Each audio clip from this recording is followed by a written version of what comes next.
Guys, it's another day. It's ngayon. Weekend. Hala. Tanggal ko yung isa. Weekend na ngayon, guys. And wala kami masyadong ganap dito ni Dong Mihaw. Kaya pupunta kami sa castle na napuntahan namin dati. Pero hindi kami nakapasok. Kaya ngayon, pupunta kami. Mga 1 hour drive lang siya.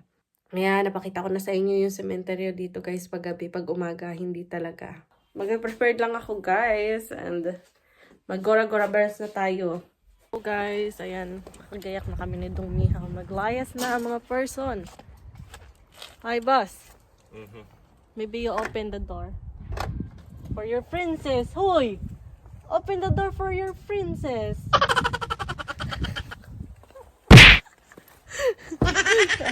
Oh, so gentleman.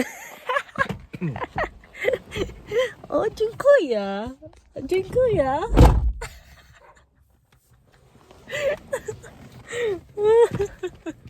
Drive na mga person. Dami kong tatanggalin sa bag ko kasi mainit. Hindi ko na kailangan ito. Ay, ang gulo dito sa sasakyan.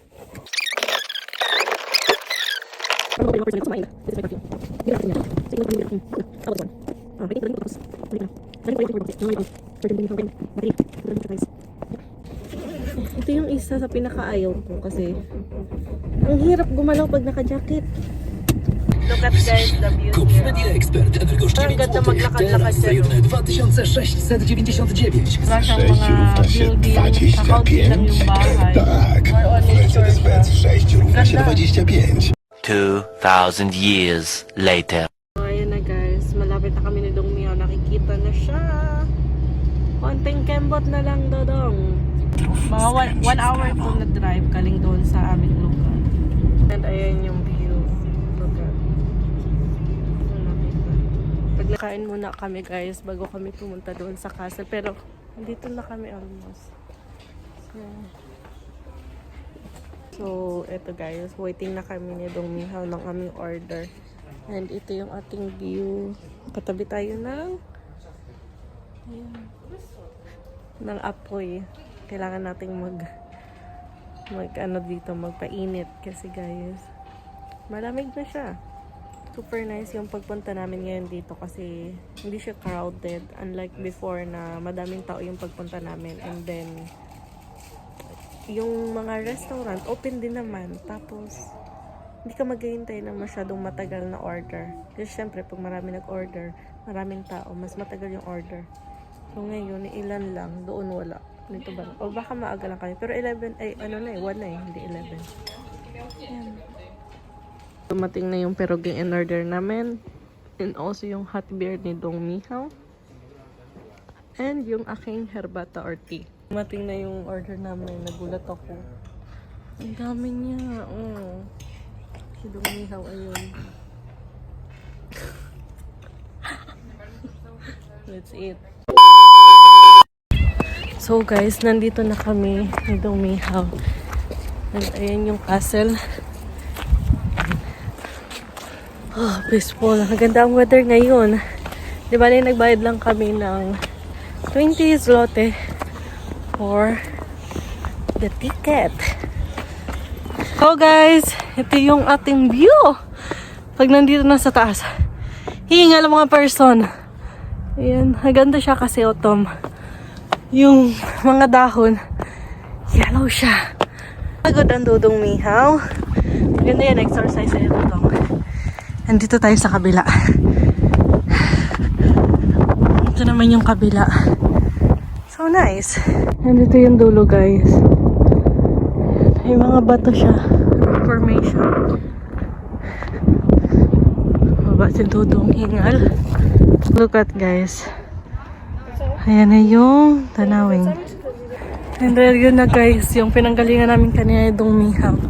Nandito na kami sa pinaka-castle. So, yeah. Lalaro yung aso. Guys, pumasok kami dito sa loob. Bayad lang kami ng entrance ng 15 zloty. And dito, may cave dito guys. Yeah. This is really bad? This is the cave, guys. Ayan. Ayan yung cave. Dong Mihaw.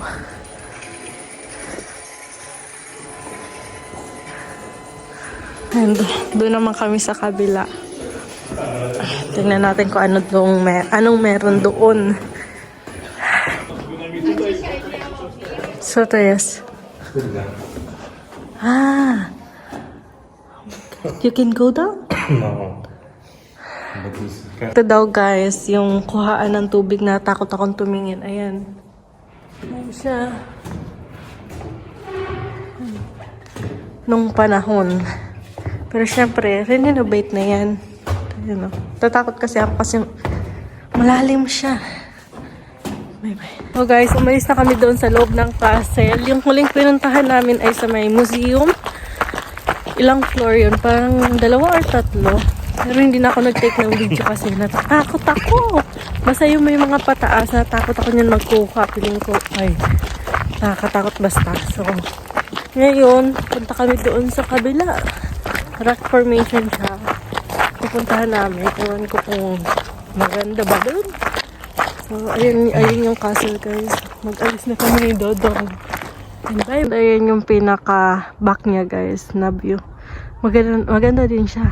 Hirapan na naman ako magsalita kasi malamig na naman guys. Nabubulol na naman ang kumari nyo. Okay.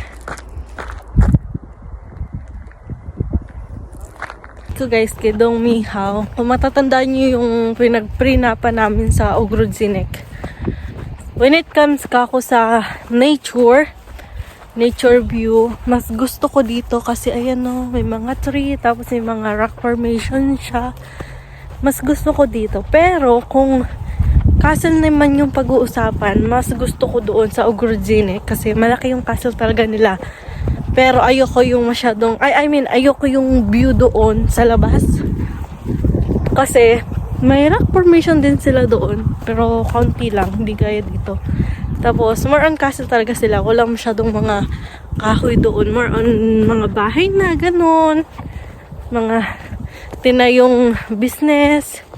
Dito naman, nakikita mo pa talaga yung nature, pero maliit lang yung castle nila. Since mahilig kami sa nature ni Dong Mihaw, kaya mas appreciated ko to. Pero appreciate ko naman sa Ogrodzinek, pero mas bet ko to dito.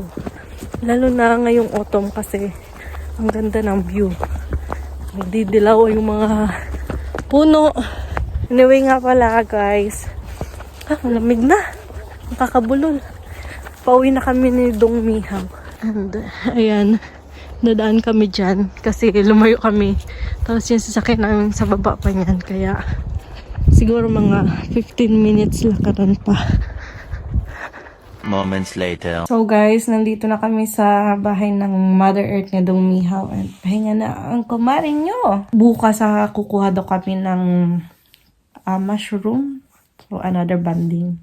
Sabi ko kay Dong Mihaw, sumama kami kasi exercise din yun. Kaya ayun, napapayag ko. Tingnan natin bukas kung anong kaganapan namin, guys. Hi guys! Good morning! Kakagising lang ng kumari nyo. So, ayan, hindi kami pumunta sa kagubatan, sa forest. Kasi sa forest kasi yun. Kuha sana kami, diba, ng mushroom. Kaso, hindi na-check pala ng aking Mother Earth ni Dong Mihaw na tawag dito, na malamig ngayon kasi negative 2 ngayon.